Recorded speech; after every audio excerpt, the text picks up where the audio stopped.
Hey, welcome to this week's episode of Ask the Instructor. Every Wednesday, 12 noon Eastern Time, we come to you to help you understand the more technical side of real estate, the information you need to know to pass your exam, as well as the information you need to know to understand real estate so you know you can make more money and better serve your clients, because that's kind of important too.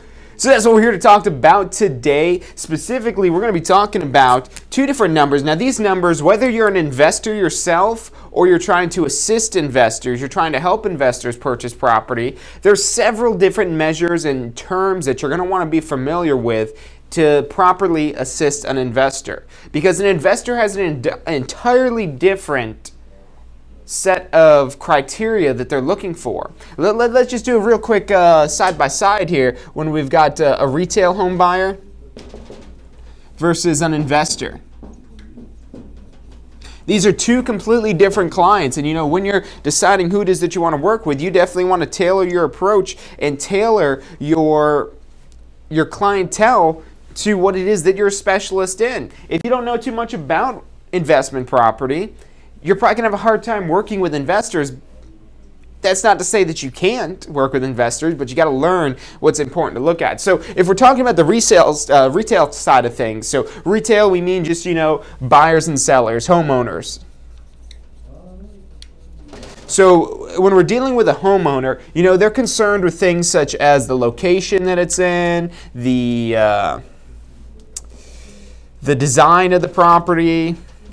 They're maybe concerned with the colors, the paint colors, the way the property is laid out, the age of the property, which some of these things may carry over to the investor side, but we're going to be talking about what's kind of number one on the list. There might be also worried about the school district. They might want to know proximity, which investors will want to know proximity. But where a homeowner might want proximity to is, maybe if they do have kids, maybe they want some sort of park, or maybe they're looking for proximity to a certain church, or maybe they want proximity to water. Which these are things, when people want to live in a property, kind of what they're looking for. Now, if we talk about the investor side, investors are going to be concerned with different criteria. An investor, their number one thing that they're going to be looking for, and we're going to do this big here because it matters so much, ROI. So the whole reason the investor is spending their time, spending their money in this investment is this key, crucial information.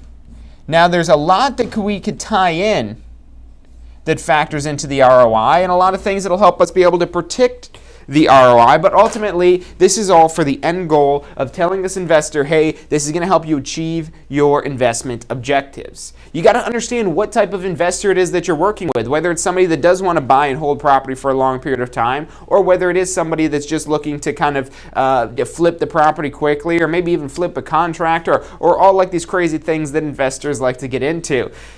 It definitely requires a lot higher degree of knowledge on this investment side. So the ROI is definitely going to be probably the biggest factor. And you might factor in proximity. So proximity could be important to an investor as well. But proximity to an investor, if we're dealing with residential property where people may want to live, the investor is going to be worried about proximity to places of work. That whole thing called jobs. They want proximity to jobs because if no one is working in the area, that's going to definitely affect the demand for real estate. Demand for real estate is going to go way down if there's no jobs in the area. So an investor is definitely going to be looking for proximity to jobs or workplaces, to things like that. There are certain indicators for proximity to certain items that tell you what type of neighborhood it is. If you want like a more upscale neighborhood, which an investor probably doesn't want in most cases, because an investor could usually get a higher ROI and not as an upscale of a neighborhood. Who knows? It depends on that investor. But the proximity to, say, something like a Starbucks, that tells you a lot about a particular property. It tells you a lot about an entire neighborhood. If Starbucks is willing to invest in a brick and mortar, and Starbucks, they're a very agile company, and when they do invest in some sort of place, they're not just investing anywhere. If you look where Starbucks are located, they're usually in more affluent, more higher end, more upscale types of neighborhoods and whatnot. So that could be an indicator, especially as an investor when you start looking at new areas that you want to invest in. Or maybe an investor comes to you as a real estate professional and says, hey, what do you think about this area? These are kind of some of the things you could take into account. You could do proximity to busy streets. Because even today, where we've got so much on the internet, and it's so easy to go like apartments.com or whatever these websites are to go find places that are available for rent, there's still this drive-by traffic. If somebody's passing by a place on their way to their work, on their way to their job, they might see that as like, oh, I could live here. That'll make my commute time way less. I'd like to live there. So that's something a potential landlord could look at. And whether you're buying property to buy and hold yourself, or you're buying property for an investor who's going to basically flip this and sell it to another investor. So if this is basically being resold to a long-term investor, even as the short-term investor, the flipper, you still got to understand this stuff here to understand if a long-term investor is going to want this property here. So you got to know about this either way. Whether you're buying a long-term property like this for yourself, or you're helping your client buy a long-term property, or you're just trying to flip the property, you still got to understand what a long-term investor is going to be looking for. ROI is definitely one of the big key indicators here.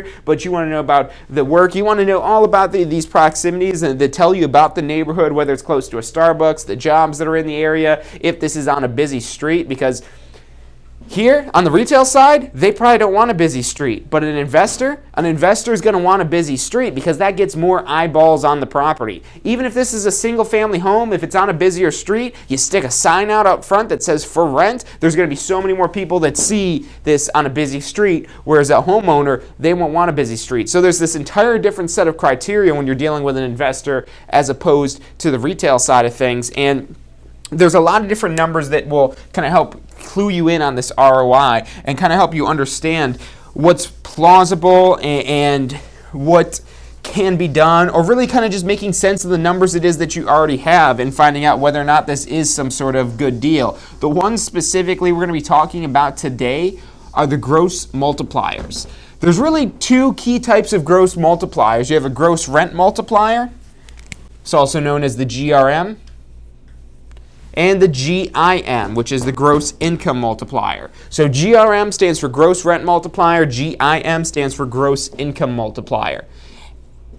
And I always tell my students and in my classes, you want to know what these words actually mean, because when you understand what gross and what rent and what multiplier means, it's going to help clue you in on what it is they're talking about. It's one thing to know the acronym, it's an entirely different thing to understand what this acronym means. So we've got a gross rent multiplier, and down here we've got a gross income multiplier.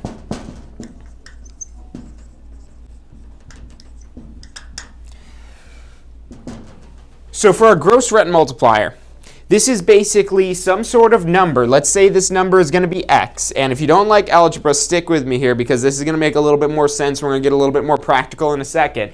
But basically, this gross rent multiplier is X times your rent. So X rent equals the value. That's essentially what it is we're dealing with here. And like I said, stick with me if you don't like the algebra, because we're going to break this down, make it a lot more practical, make more sense out of it. But basically, this gross rent multiplier is your gross rent multiplier times your rent gives you the value of the property. So this is kind of one indicator really to kind of see what some of these ratios are on this property, basically what this property looks like in terms of investment potential. So that's the GRM times the rent gives you your value. Now down here we have a very similar type of calculation with the gross income multiplier. And this gross income multiplier, again, we've got X, but now X times income equals our value. So X times your income equals your value, where X now is the gross income multiplier. Now we're going to get, this is more the theory behind this. We're going to get into some actual tactical, detailed examples working with some specific properties here so you can understand what these numbers mean on a larger scale. Because it's one thing just to know how to figure out this gross rent multiplier, but you also need to figure out what we're talking about here. So this gross rent multiplier, this is your gross rent, and remember rent is usually assumed to be monthly. Always double check that, but rent is usually going to be monthly rent. And we take this number and we can multiply it by the rent, and that's going to clue us in on what the value of this property is. And where this could help you out is if you, and this is usually involving, if you're just looking at this for a single property in a market, that's not going to help you out too much. But when you're comparing multiple properties, this is basically a ratio you could look at to see how much the rent relates to the value of the property. The higher this gross rent multiplier, the more that affects this deal. The lower that gross rent multiplier, that's going to definitely affect the deal here. And the more you start to work with these numbers, the better you're going to understand what gross rent multiplier and gross income multiplier mean and how to actually work with them in some sort of deal. So we're going to take a quick break right here, but when we come back, we're going to plug in some numbers here. We're going to talk about how to find properties in an area and get the data that you need to understand what the market GRM and the market GIMs are, so you can understand what's going on in the market, and then we can kind of use that for the par of the property that we're looking at, that we're thinking about investing in, or that our clients thinking about investing in, to give them a better service, or as an investor to make a better investment. So stick with us, don't go anywhere. I'm John Chrismo, you're watching Ask the Instructor. Number one, you have to get known. Number two, you have to stay known. And number three, you expand your audience. Because like I said, if you're not growing, you're dying. And we don't want to do that.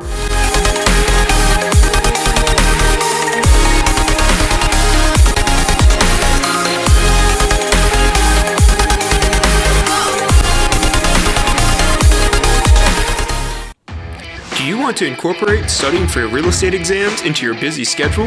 Now you can review the key topics you need to know to pass your class and state exams with our MP3 audio review.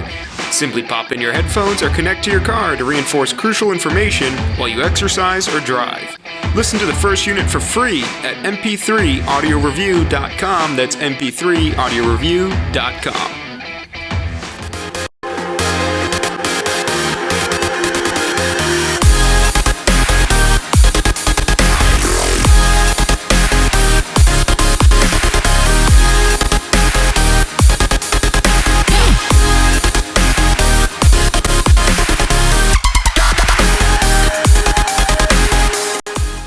Hey, if you liked the show today, be sure to hit like and subscribe and post your comments. Thanks so much for watching.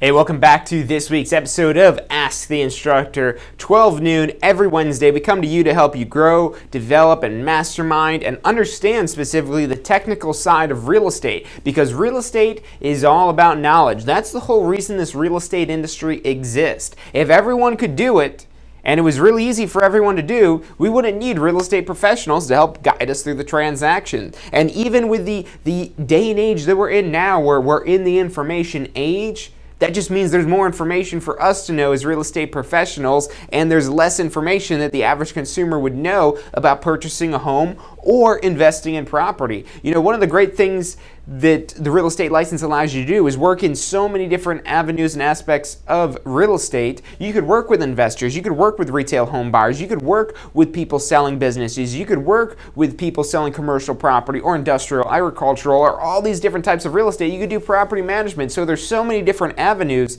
to create some sort of niche that you're going to carve out and work in. But I mean, until you find out where it is that you like, I mean, you're free to work in any one of these here. And your real estate license is going to allow you to work in any one of these categories, but you're going to need specialized information. If you're working with an investor, the gross rent multiplier and gross income multipliers are just one of the essential topics you need to know. So if you want to find out some more of these videos, because we do these videos every Wednesday, 12 noon Eastern time, and they're all archived. You can see all the archives of this on Facebook, on YouTube, or best place to go to is tampaschoolofrealestate.com/success, tampaschoolofrealestate.com/success. That's going to be where you can find the archives of all these videos. There's a lot of videos we've done specifically for people that want to work with investors, or if you're just starting a real estate business. So make sure you check those out. But anyways, let's get right down to this gross rent multiplier and gross income multiplier. Now these numbers, once you know how to work with one, it's really the same for working with both of them. You're just replacing rent with income or income with rent. So they're pretty interchangeable, but they do tell you different things. So let's look at a scenario here. And let's say that we're looking at a bunch of different properties. Let's say that we're looking at 5 different properties. You'll probably even be looking at more than this for an investor in the real world, or if you're an investor yourself, but you're going to be looking at these different properties, and really you want to try to find some comparables. You want to try to find some sort of comparables, because you could use this in many different ways. You could use this based on past sales, or you could do it based on what's currently available on the market. Let's do this first based off of past sales. So let's say that we're trying to invest in a certain area, and in this certain area, we've got these past sales, and these past sales, let's say they ring up to be about $145,000. We've got another one for $130,000. We've got one that sold for $170,000. And let's do one more. Let's say we've got one that was $167,000. So we've got these past sales for each one of these different properties, 145, 130, 170, and 167. So that's going to be our sale price of each one of these properties. And now the next piece of information that we're going to need is the rent for these properties. Now let's say that we're working with all single-family homes here. We're working all with single-family homes. You could do the same thing on a larger scale for an apartment complex as well, but for this purpose here, we're just dealing with a single-family home that sold for about this amount. And let's say the rent that we have for this $145,000 one is, let's say, about $1,300. And again, for rent, you want to use the monthly rent for these numbers here. So we've got about $1,300 for our monthly rent on this one. Let's say this one rents out for about $1,200 a month. We'll say that this one rents for about $1,250 a month. And finally, we'll say this 167, let's say that this one rents for $1,150 a month. So with this gross income multiplier, basically all you're doing to calculate this all out, let's just a different color here. All you're doing really to calculate this out to what the GRM is, the gross rent multiplier, is taking the sale price and dividing by the rent. So sale price divided by the rent for each one of these, and each one of these, this is essentially giving you a ratio. That's really what the gross rent multiplier is. It's basically a ratio of your rent to past sales, or the sale price of the property. So if we pull out our calculator here, and just to run some quick calculations on these, we're going to do our first one. We're going to take $145,000 and we're going to divide it by $1,300, divided by the monthly rent. And here we're going to have a gross rent multiplier of 111.54, and we round up. So we've got, for this first property, our gross rent multiplier is 111.54. Now for this second property, we've got $130,000, and that has a rent of $1,200. So we're going to go ahead and divide that out, $130,000 divided by $1,200. And that's going to give us a gross rent multiplier of 108 let's say about 33. Next, we've got this property here, $170,000 divided by $1,250. It's the same math we're doing over and over and over again. In this one, we get a gross rent multiplier of 136. And then last one we've got here of $167,000, again divided by $1,150. And we're going to get a gross rent multiplier of 145.22. So looking at this here, you can already start to kind of make some sense out of these numbers that we're dealing with here. You could see that here is our lowest number, this 108.33. And then our highest number was this 145.22. Now, it's no coincidence here that when we look at this, that the 145.22 really had our lowest rent. So the highest gross rent multiplier had the lowest rent on the property. And this was almost the most expensive property. The most expensive property when we're looking at the sale prices of these properties here was $170,000, but just missed it by $3,000. And this property is only renting at $1,150. So what this is telling us basically that, hey, this is a bad deal. We've got a high gross rent multiplier. Now, if we look at really our one with our lowest gross rent multiplier, you'll notice that it's not the highest rent. It's not the highest rent yielding the highest gross rent multiplier. And that's what's really great about this number here, that this gross rent multiplier, because higher rent doesn't always mean a better investment. Because with this property, even though we have a rent of $1,300, our highest rent out of all these here, it's really our second best in terms of gross rent multiplier. But really our lowest number for gross rent multiplier is this $1,200 that we've got here. And it's actually the second lowest rent. So if we look at these and kind of number them all out here, we've got number 1, our highest rent, number 2 right here, second highest, number 3 rent, and then we've got our number 4 rent. So you can see that this property here, it's not anywhere near this highest rent. It's an extra $100 a month. That's an extra, that extra $100 a month, an extra $1,200 a year, almost an entire extra month's rent, really a whole extra entire month's rent of this one here. But it's the way these are working out in relation to the purchase price. That really this one's a better return on investment as it relates just with the gross rent, because that's all we're looking at here is gross rent, which means before expenses. So, this still may be a better deal up here when we factor in the expenses, and that's where the gross income multiplier is going to come into play, where we're going to need to work with that one. But, basically just looking at the rent that's coming in and where this number is going to help you out as an investor or as advising an investor is if you think that there's ways, if you think that the income that's being came up with is just completely, I don't want to say made up, but we'll call it pro forma, basically meaning that it's made up, that the incomes that are being given to you for the particular property, they're not incomes that are believable, or maybe you think that they're too high, they're just out of control and you know that you could rein them in, or maybe they're too low and you know that they're a terrible indicator and you don't want to buy on income for this property because you know that the income that maybe that's a mom and pop operation, they're doing it all themselves and you don't want to do everything yourself, so you're going to hire a property manager and you're going to incur a lot more expenses. That's maybe where you look at this number here because it's based on our gross rent. So it's based on our gross rent that the property has. So that's going to be our gross rent multiplier. And this is definitely a number. It's not the only number that you look at. Really, with any sort of investment, you shouldn't go off of just a single number. But this is a number that's going to tell you, based on these properties here, this one really was the best deal. But now, where we could use this, because what we're dealing with here again, these were all past sales. So if you remember that, we were talking about these were the past sales. These are just the comps we were looking at for the property, because what we're trying to do with this is get an average market GRM. And the way you would do that basically, and you could come up with a weighted average or you could just do a very basic average, what you're going to do is add all these up. So we're going to pull out our handy dandy calculator here. We're going to add all these up. We're going to do 111.54 plus 108.33 plus 136 plus 145.22, and that's going to give us 501.09. But that's not our market GRM. That's the total of these four, and what we're going to do now is divide by 4, and we divide this by 4, and we're going to get a market GRM of 125.27 about. So this is our market GRM, 125.27. And that tells us if we're buying something below 125.27, we're doing better than the market. If we're buying something higher than 125.27, we're buying above the market.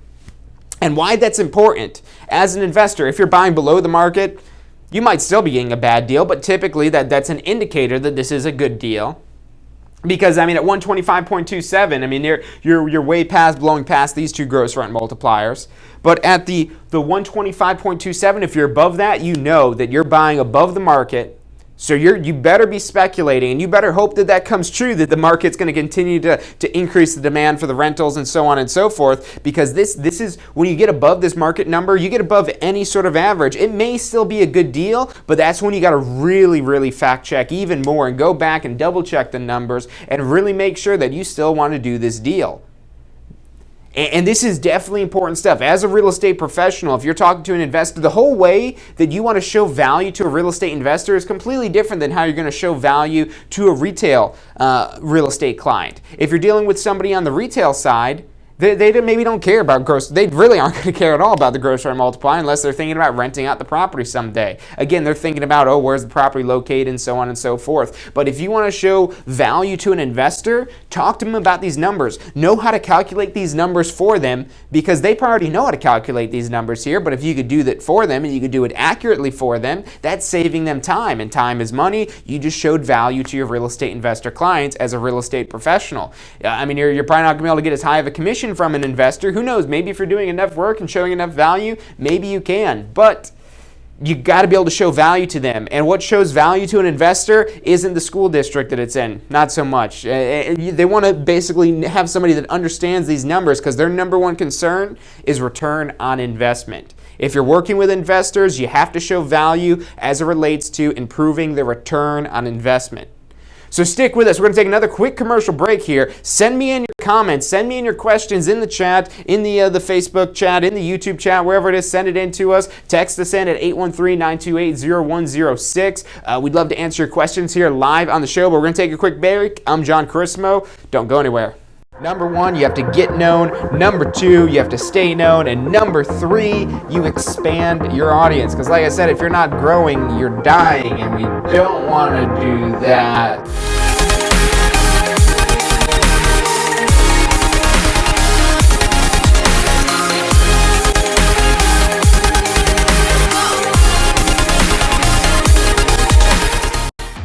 Do you want to incorporate studying for your real estate exams into your busy schedule?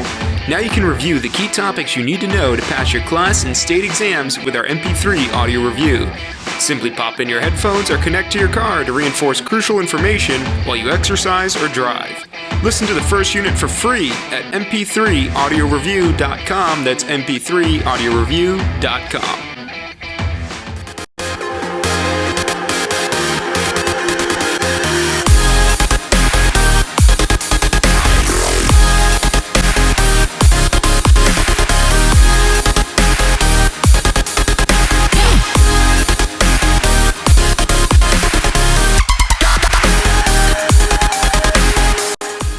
Hey, if you liked the show today, be sure to hit like and subscribe and post your comments. Thanks so much for watching.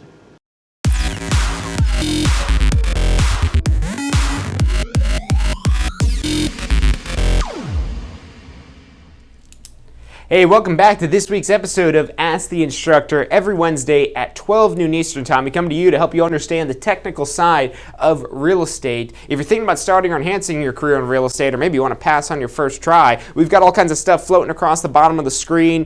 Give us a call at 813-928-0106, or check us out online at tampa-school.com or passfirsttry.com, or any of these other websites that we've got set up. But what we're talking about today is increasing your knowledge regarding investment property. Specifically, what we were just working through is the gross rent multiplier. Because again, if you're a real estate professional and you want to work with investors, you have to show value to these investors, so they'll want to pay you a commission. If you're not showing them any sort of value that helps them achieve a higher ROI, they're not going to want to pay you any sort of commission. So you don't have to fight with them if you're showing some sort of value. And of course, if you guys do have questions on any of this stuff, put it in the comments. And thanks everyone for tuning in. Thanks for liking. Thanks for subscribing. And thanks for sharing.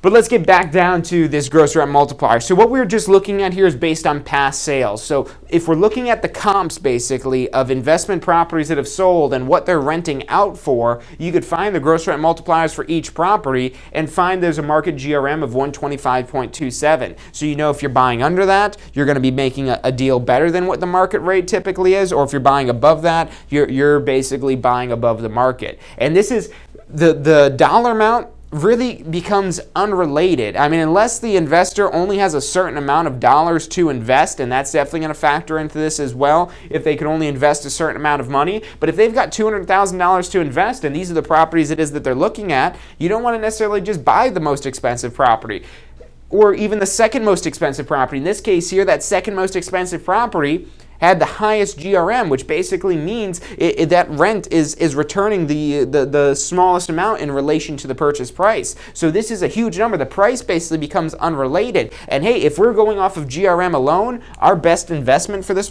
property would be this $130,000. So really the cheapest property here. And that's just coincidence, because it's not always the cheapest. Again, the price is fairly unrelated here because you have different rents for each type of price for the property. But if these are the properties that you're looking at here, this $130,000, I mean, yeah, you'll still have another $70,000 to invest as an investor with $200,000 to spend. And it has one of the lower rents, but when you look at that ratio of how this rent relates to the purchase price, that's got our lowest ratio, which means it's our best investment in terms of gross rent. So you definitely got to pay attention to gross rent multiplier. Now, let's say that this is going to be the properties that we have available for sale. If this is properties that's not past sale, we're looking at 4 different properties. These are the prices that they're asking for each property, and then these are the rents that each of the property have. Again, you could look at that same information and say, okay, the 108.33, that's going to be our best investment. But again, this is only one of the numbers that you want to look at. What we're going to look at next is for the gross income multiplier. So that was gross rent multiplier. And if you guys are watching on YouTube, it's got the DVR feature. We could go back and rewind. If you're watching on Facebook, just stay tuned after the show because you'll be able to go back in and watch the whole recording of this. Or better yet, just go to tampaschool.com/success and you'll be able to go in there and actually subscribe to all these and see all the archived shows that we've been doing on this Ask the Instructor every Wednesday at 12 noon Eastern Time. Next term we're going to be talking about is the gross income multiplier. It's a very similar calculation, but we're using different information for the gross income multiplier.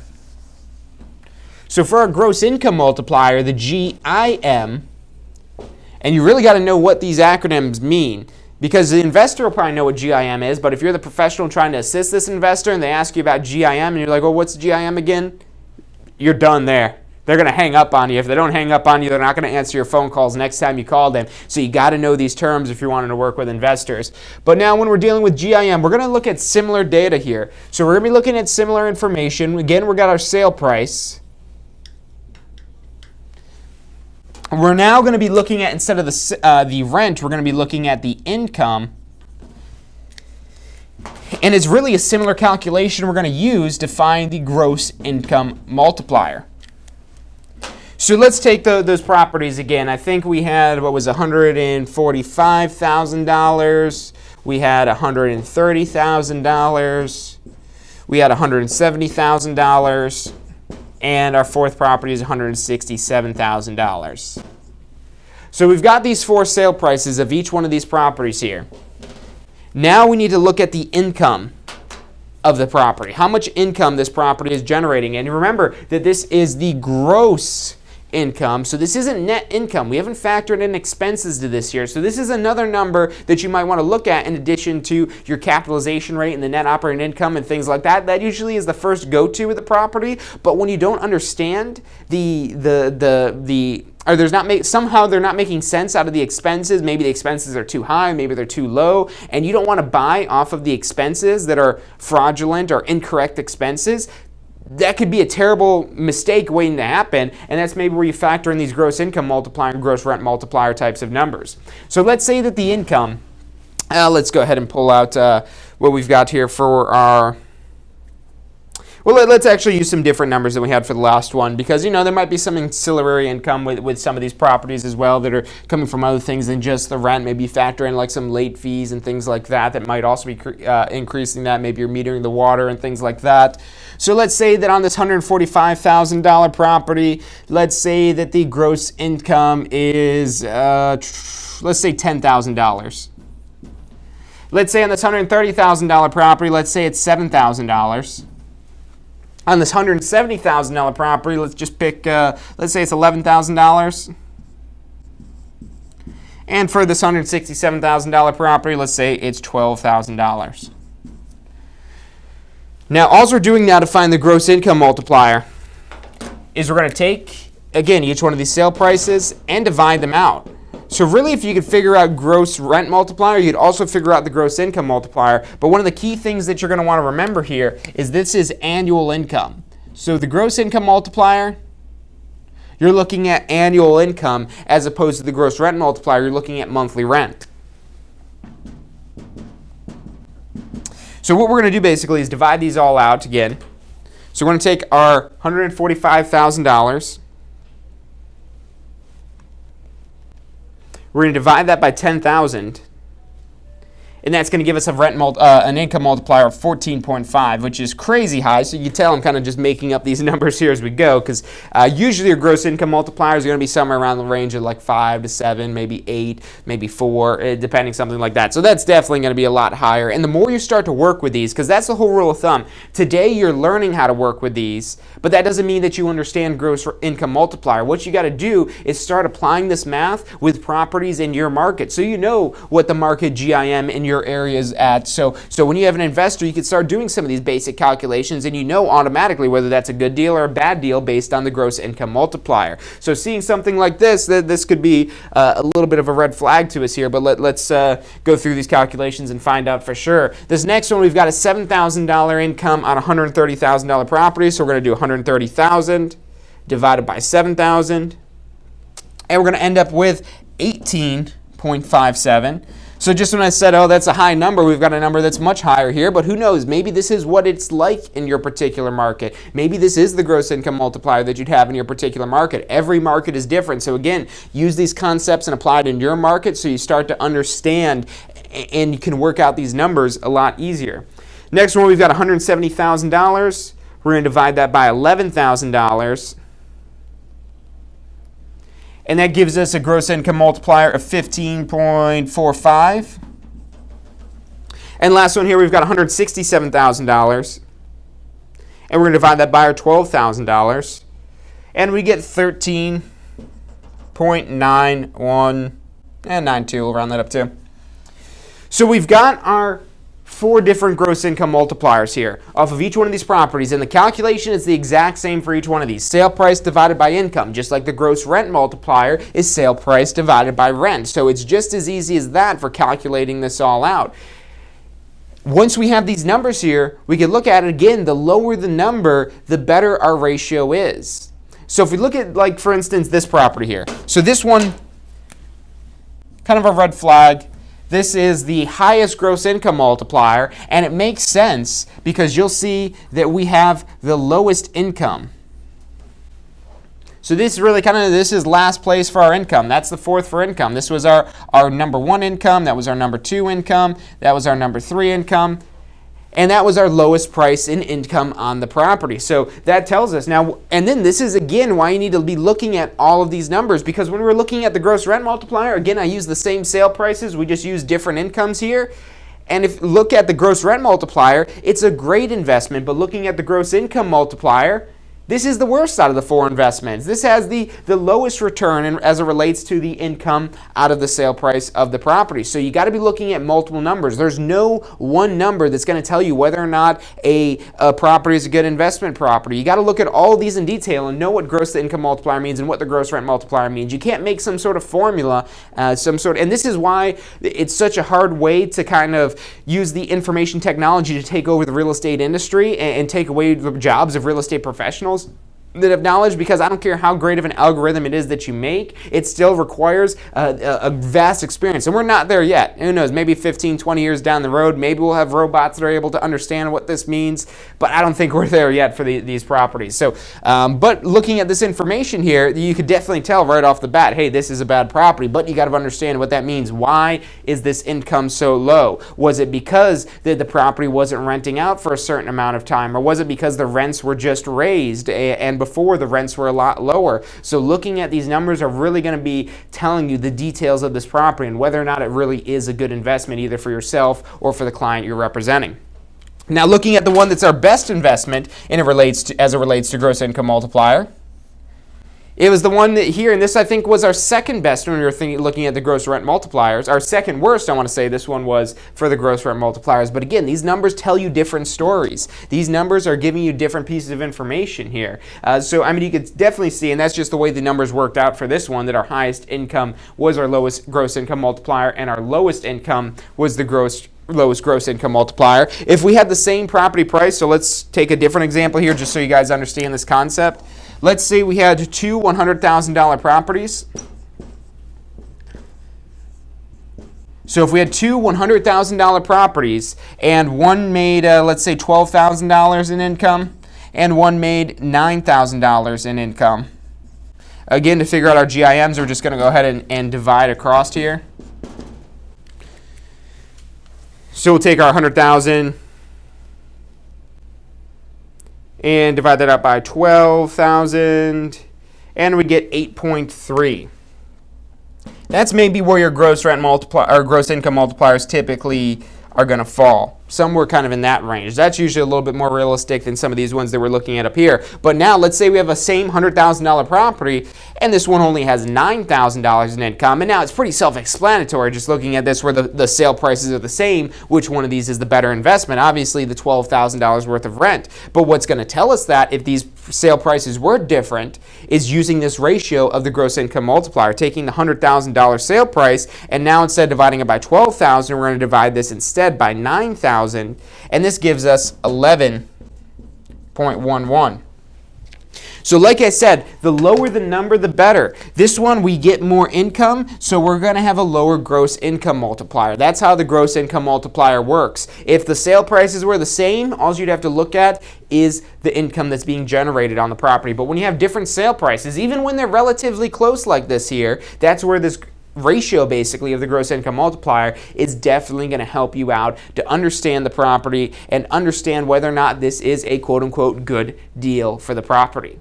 So we're going to take a quick commercial break here, but when we come back now, we're going to take this information and use it, our different gross rent multipliers. We're going to come up with a market GIM, and we're going to use that market GRM we have to apply it to a deal that we're looking at and find out whether or not this deal is a good investment. So stick with us, don't go anywhere. You're watching Ask the Instructor. Number 1, you have to get known. Number 2, you have to stay known. And number 3, you expand your audience. Because like I said, if you're not growing, you're dying. And we don't want to do that.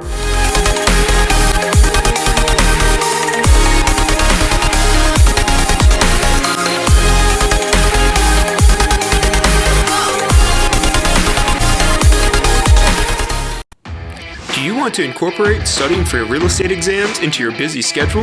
Now you can review the key topics you need to know to pass your class and state exams with our MP3 audio review. Simply pop in your headphones or connect to your car to reinforce crucial information while you exercise or drive. Listen to the first unit for free at mp3audioreview.com. That's mp3audioreview.com.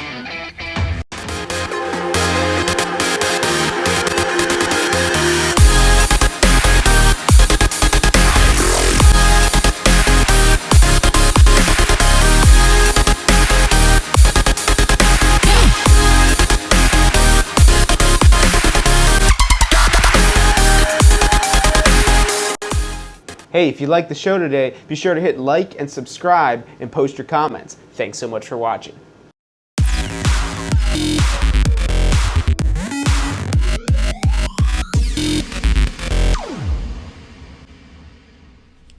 Hey, welcome back to this week's episode of Ask the Instructor. Every Wednesday at 12 noon Eastern Time, I, John Chrismo, on behalf of the Tampa School of Real Estate and Tampa School of Real Estate TV, I don't see if you see our fancy little logo we got down here now, but we come to you every Wednesday, 12 noon, to help you understand the technical side of the real estate industry. Whether it's you're an investor looking to invest in real estate, or you're a real estate professional looking to advise an investor, or hey, maybe you just want to invest in real estate and you're like, oh, I don't have any money to invest in real estate. That's kind of a problem, but what you could do, start to understand this information so you can start to work with investors, get some commission money, and then soon enough, you'll be able to invest in real estate yourself. And the best part is, you've already had some experience understanding these numbers, so you're going to be a lot better suited for investing in properties when you've already helped other investors invest in properties as well. So use this and leverage this skill to kind of build up the money it is that you need to invest in some sort of property. This is a great way to get to know real estate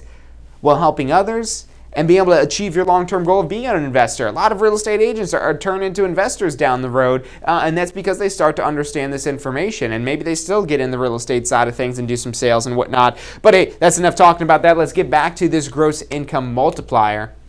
The gross rent multiplier and the gross income multiplier are the two types of ratios really that we're talking about today. They really tell you whether or not something is a good investment based on the income it's generating as it relates to other properties, or the rent that's generating as it relates to other properties. And this is something that there's just so much that this number tells you. The more you understand this number, the more it's going to tell you and help you understand whether or not this property is a good deal. So we already found out in our previous example, and if you guys want to see the recording for this, go back and rewatch the broadcast on YouTube, on Facebook, or go to our Success Center, tampa-school.com/success. You'll be able to find that on there, as well as the archives of all the previous shows that we've done every Wednesday at 12 noon Eastern Time.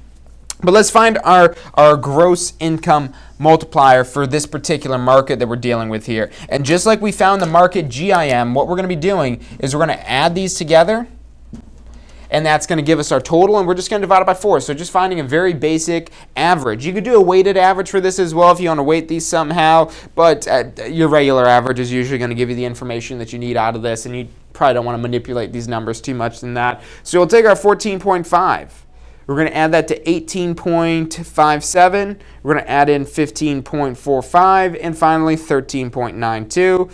That gives us 62.44, which means nothing as it relates to whether or not something is a good deal or what the market indicator is, because we still have to go and divide this by our 1, 2, 3, and 4 different properties that we've been working with here. And when we've done that, 62.44 divided by 4, this tells us that our average gross income multiplier for this particular market with these 4 properties in it is 15.61.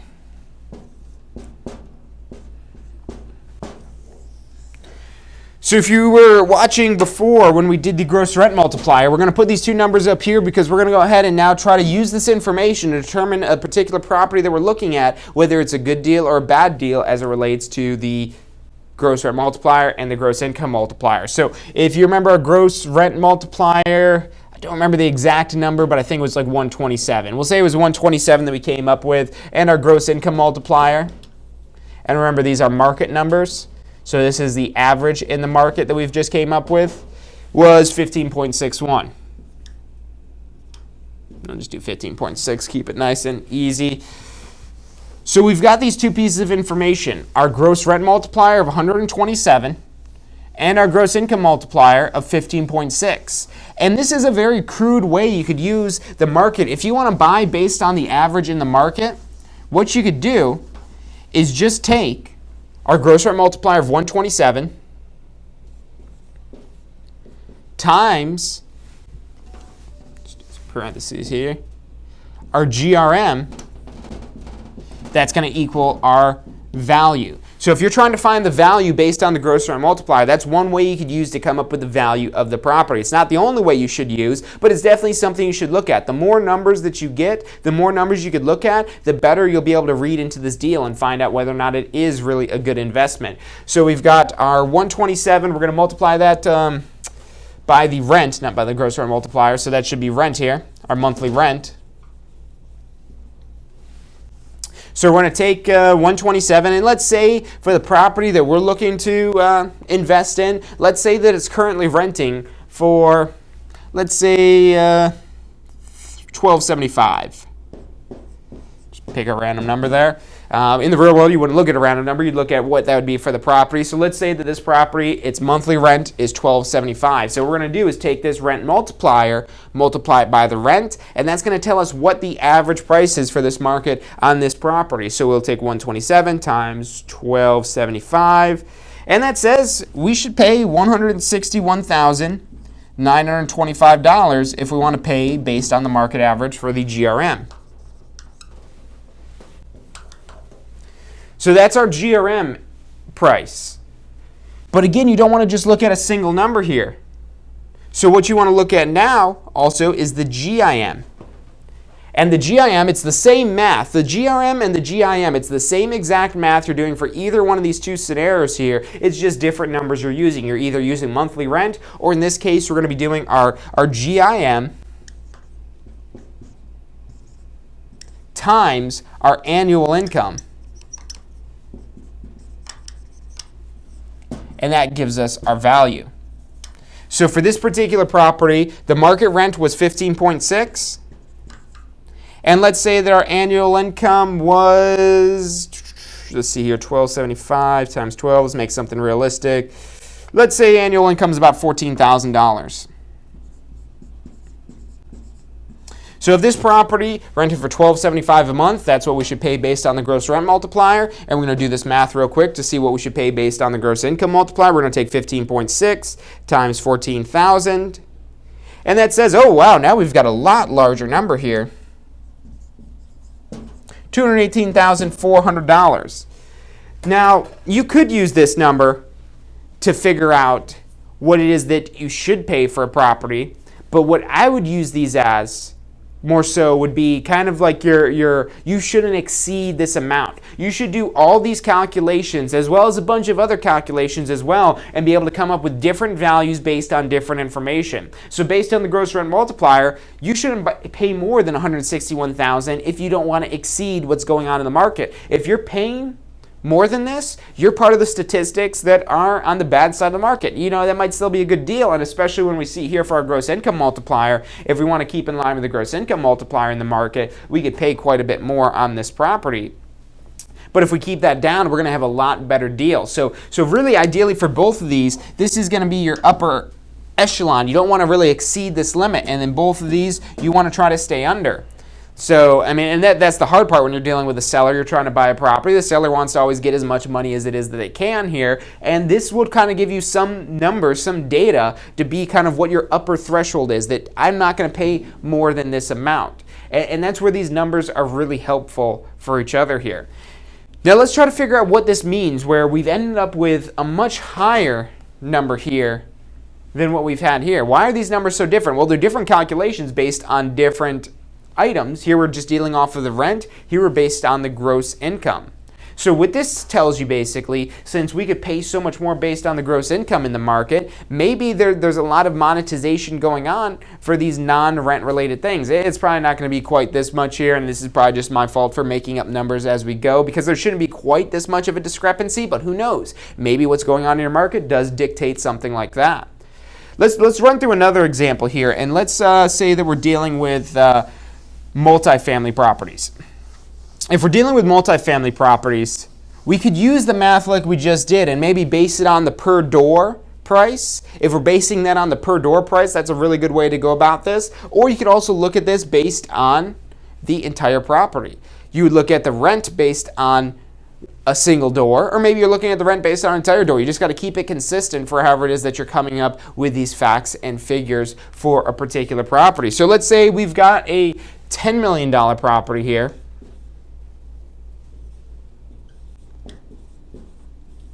And let's say that we've got an $8 million property. And let's say that we've got a $12 million property.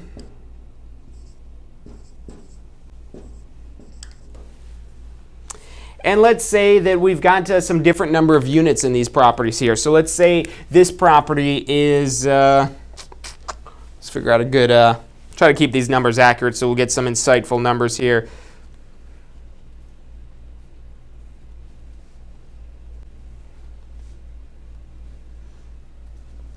Let's say that this one is 70 units.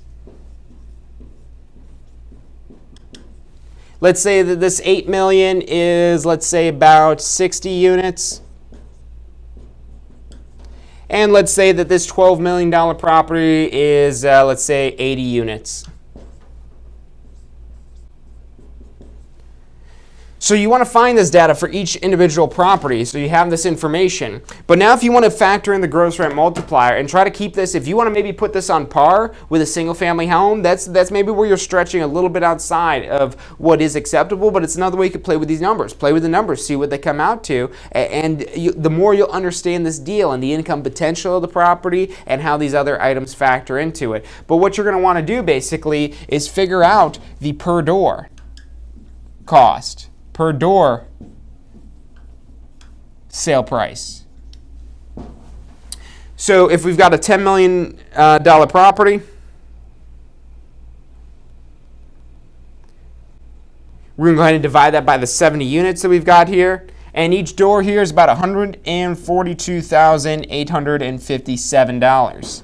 For the 60 units that we've got here, we've got $8 million. So we're going to go ahead and do 8 million divided by 60 units, and we've got $133,000 a door. So you can already see based on this here, and what we're doing here, we're trying to get everything on the same level. This is just like what we're doing with the gross rent multiplier. We're trying to get everything in the same level so we can kind of understand, okay, based on per unit, this one's a better deal. Let's see what this last one comes out to. So we've got $12 million across to 80 units, and we've got $150,000 a door.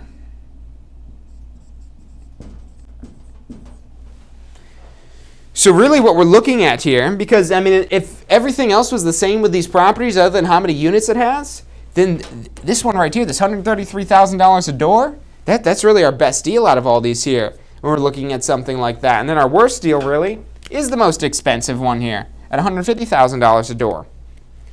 But now what we could find out as well in relation to this information here, so let's take these per door prices, take the per door of $142,857, the $133,33, and the $150,000, because now we're dealing based off of just a single unit as opposed to the multi-units that we're dealing with here. So again, this is another way you could work with these numbers. And what we're going to do basically is, again, divide this out by the rent. So let's say this $142,000 is renting out at $1,200. This $133,000, let's say it's renting at $1,250. And this $150,000, let's say it's renting out at $1,400. So looking at this here, doing some quick math, we'll get our gross rent multipliers for each one of these. So if we take $142,857 divided by $1,200, our gross rent multiplier is $119. 0.05 we'll say. And on this $133,000 divided out by our $1,250, our gross rent multiplier is 106.67. So that's really a good deal right there. And on this $150,000, we're going to divide that by the $1,400, and we get 107. So we've got our three different gross income rent multipliers in this case here. And now none of these were above 127. None of these were above 127. So what that tells you with all three of these deals is you may be able to raise the rent, but you're already getting a higher rent than what the market commands. But remember, the lower this number goes, that means the higher the rent you have in relation to the price of the property. So if you want to try to raise the rent on these properties, you have the most potential really probably to raise the rent on this 119. But these ones down here, you're already asking a significantly higher amount than what the gross rent multiplier is for the particular market. So you see how these numbers relate in so many different ways. You can apply them in so many different scenarios to get a better idea of what the potential is with this property. Because if you want to raise the rents, like I said, here you may be able to do that, but here you could still probably do it. Are you going to get more turnover when you're going down, you're pushing this number lower and lower and lower? Maybe you get below 100. You're way below the market rent, the rent multiplier for the market. And maybe you just have a phenomenal property.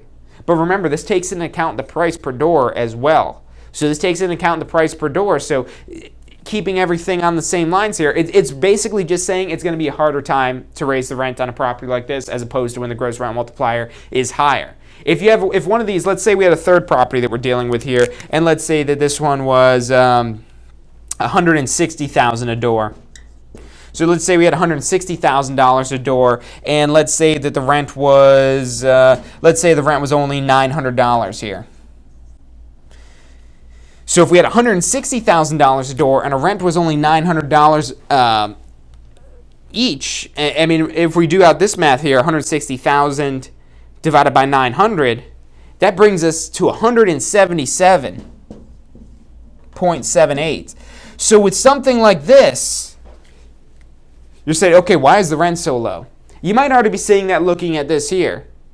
And this, I really wanted to kind of show the picture that it's such an extreme difference. But really, anytime you have something higher than the gross rent multiplier in the market, it's one of two things. The rent is too low, or the property is overpriced for the per door cost. If maybe you're using some other calculations and you find out that that checks out, why is the rent so low? Why is that gross rent multiplier so high? The gross rent multiplier is so high because, again, of two things. It's either the rent is too low or the price is too high. And those are true for both scenarios here. And that's why that number shot up so much, because we now have the most expensive property per door and we have the lowest rent.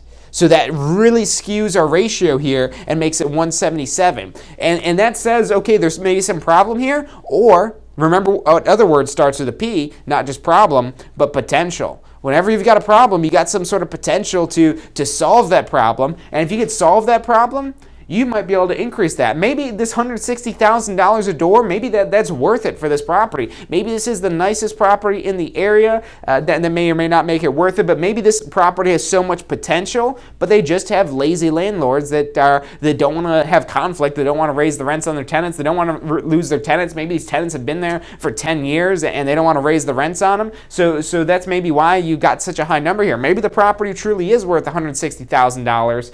But this number being higher than the market tells you we could raise that rent quite a bit. If this were an accurate number here for the $160,000, let's say we take that $160,000 and we want to find out what we could have for the rent for the property. So what we would do basically, pull out our handy dandy calculator.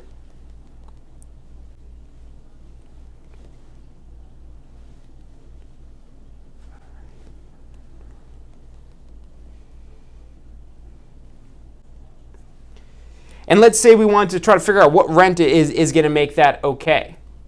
So looking at this 127 here, and we want to get that number down to 127. Let's say, okay, well, let's see if we maybe raise the rents to $1,100. How close would we get? So we'll do 160,000 divided by 1,100, and that gives us 145. So we could go higher than that. And this is a good way, a good exercise to find out, okay, what's plausible if I want to raise the rent? Now, I mean, even this high of a rent raising right here is definitely going to cause a stir. You're going to get a lot of turnover with things like that and a lot of protest in the process. So the feasibility of this, maybe doing this over 1 year, not so much. But if you're planning on holding this property over 10 years, that's where you could maybe say, okay, well, that puts us at 145. Let's say we raise this rent up to $1,400.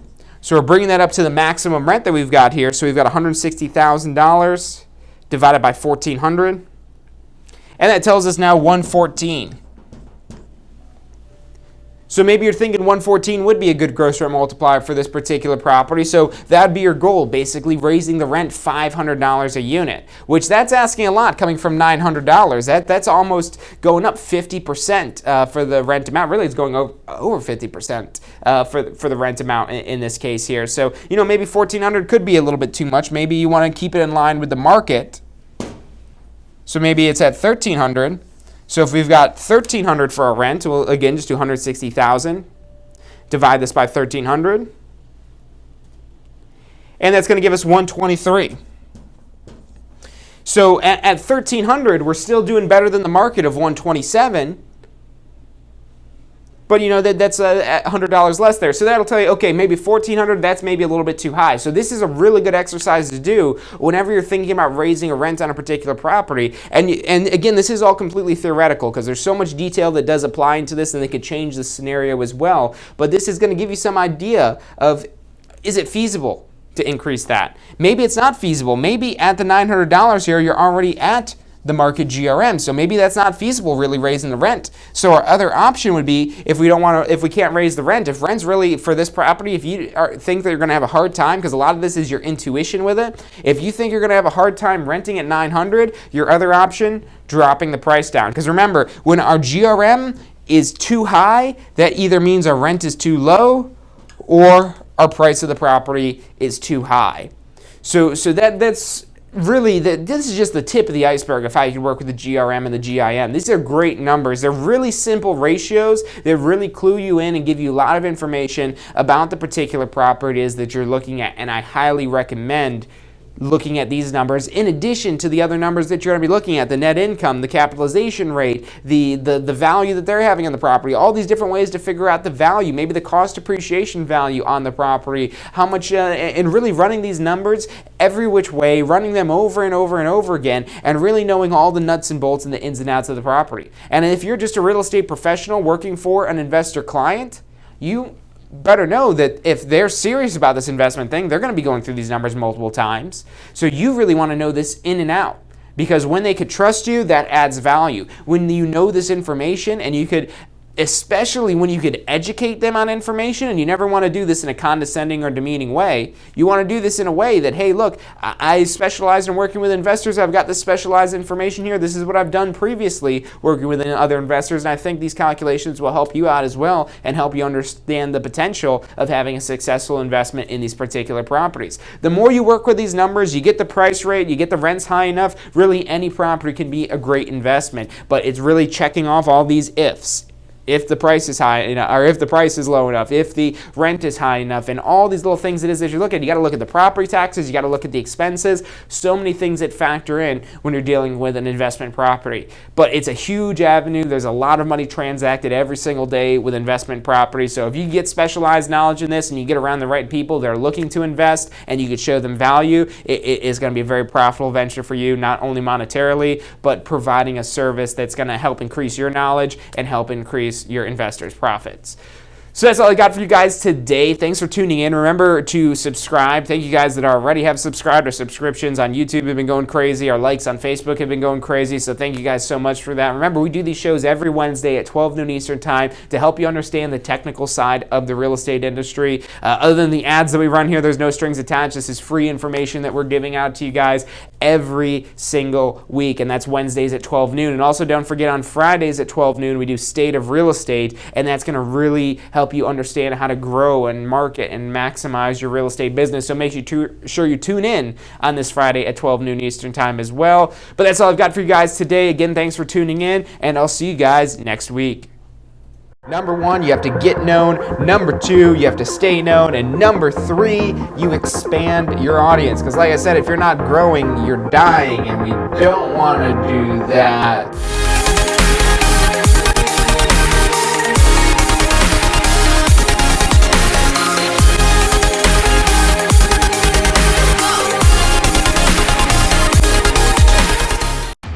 Do you want to incorporate studying for your real estate exams into your busy schedule? Now you can review the key topics you need to know to pass your class and state exams with our MP3 audio review. Simply pop in your headphones or connect to your car to reinforce crucial information while you exercise or drive. Listen to the first unit for free at mp3audioreview.com. That's mp3audioreview.com.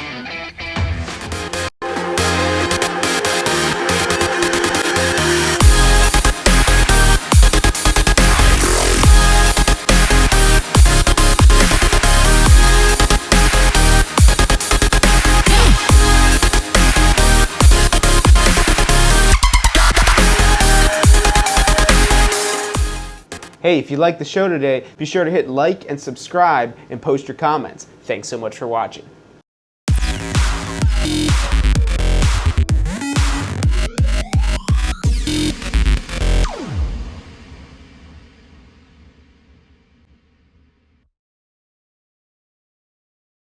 Number 1, you have to get known. Number 2, you have to stay known. And number 3, you expand your audience. Because like I said, if you're not growing, you're dying, and we don't want